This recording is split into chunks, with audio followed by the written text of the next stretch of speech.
Here we have a SAT math problem. Okay, let's go with the question. The tables above show some values of the linear functions f and g. What is the value of a positive b? Here, both the functions f and g are linear functions. Since both of them are linear functions, you will be able to get the equation for line in slope-intercept form for both the functions f and g. Okay, now let me get the equation for line in slope-intercept form for the linear function f of x. Let me write over here. Okay, the equation for line in slope-intercept form is y equals to mx positive b. So here m represents the slope of the line and b represents a y-coordinate of the y-intercept.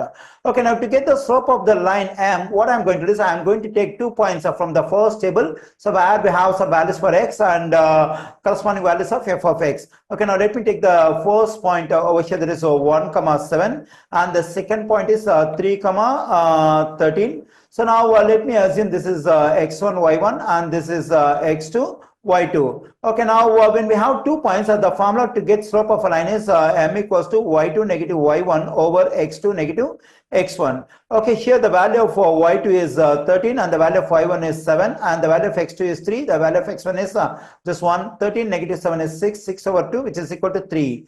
Okay, now I got the slope of the line for the function f of x, that is y equals to, we can plug in 3 for m over here, then I'm getting y equals to 3x positive b.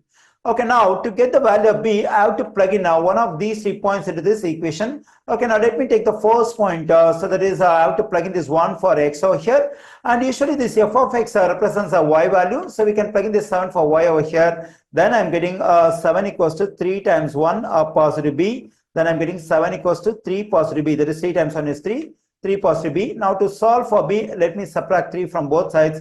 When I do so, there is 3 negative 3 will cancel out. 7 negative 3 is 4.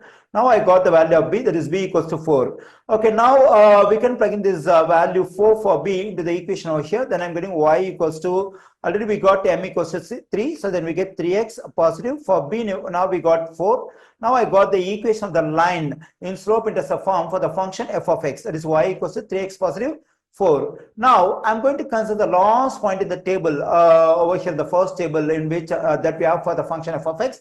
So here the x value is a and the y value is b. So we can plug in this a for x over here and b for y over here. Then I'm getting b equals to 3 times a positive 4. Okay, now I got an equation in terms of a and b, that is b equals to 3a positive 4. So whatever work I've done so far for the function f of x, the same work I have to do now for the g of x, for the function g of x using the second table. Okay, now let me write g of x. Now I'm going to find the equation for line in slope-intercept form for the line g of x, that is y equals to mx positive b. Now we can get the slope of the line m using the 2 points in the second table that we have for g of x. Okay, now let me take the first point, that is 0, 12, and the second point is 1, 14. Let me write it over here. I consider the first point as x1, y1 and the second point as x2, y2. Already we know the formula to get the slope of a line when 2 points are given, that is m equals to y2 negative y1, that is 14 negative 12 divided by x2 negative x1, that is 1 negative 0, which is 2 over 1, which is m equals to 2 over 1 is just 2. Okay, now I got the value of m, that is slope. Now I can plug in 2 for m over here, then the equation will become y equals to 2x positive b. Okay, still we need to find the value of b, that is the y-coordinate of the y-intercept. But for the function g of x, the y-coordinate is given in the table itself. So this is a point which represents the y-intercept, because so in this point the x-coordinate is 0. In any point, if the x-coordinate is 0, that represents the y-intercept. So that is 0, 12, and the y-coordinate of this y-intercept is 12. So this is the value of b. So we can plug in this 12 for b over here. Then we have the equation y equals to 2x positive 12. Okay, now I got the equation of line in slope-intercept form for the function g of x. And we have this point a comma b for the function g of x. So that is this a is the value of x and b is the value of y. We can plug in this b for y over here and a for x over here. Then I'm getting b equals to 2a positive 12. So this is the second equation. Now I have two equations in terms of a and b. So here we have the first equation and here we have the second equation. Now we have to solve for a and b in these two equations. Once we get the values of a and b, we can add them to get the value of this expression a positive b. Okay, now let me erase all this stuff and continue the problem.